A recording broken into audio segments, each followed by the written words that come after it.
Hello, Radhe Radhe, welcome to my another mini blog. তো আমি আর আমার বেস্ট ফ্রেন্ড দুজন মিলে আজকে যাচ্ছি একটুখানি শিলিগুড়ি। এই মেয়েটার অনেক দিনের আবদার যে আমাকে একটুখানি সময় দিন থেকে সেই একই কথা একই রোল প্লে করে আসছে, তুই যদি আমাকে সময় না দিবি তাহলে আমার সাথে কথা বলবি না।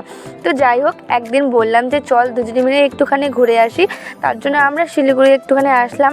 আর শিলিগুড়ি আসার পর বন্ধু রুমে স্টে করলাম।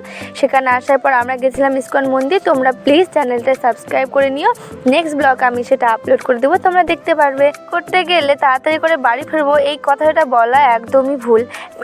আমাদের মেয়েদের শপিং করতে গিয়ে তাড়াতাড়ি বাড়ি ফেরার কষ্টটা যে এটা কতটা যন্ত্রণাদায়ক সেটা আমরা ছাড়া আর কেউ বুঝবে না। তো মল থেকে বেরিয়ে এসে আমরা অর্ডার করলাম দই ফুচকা। আমি ফার্স্ট টাইম দই ফুচকা খেলাম, আমার তো বেশ ভালো লাগলো। আজকে আমি আর আমার বেস্টি দুজনে মিলে তো দারুণ মজা করছি, সাথে বুনুয়া গেছিলো আমাদের সাথে। তো তারপরে আমরা চলে আসি বাড়ি। তোমাদের যদি আজকে ব্লগটা ভালো লাগে থাকে তো অবশ্যই লাইক কমেন্ট শেয়ার করে দিও। তো চলো, দেখা হচ্ছে নেক্সট।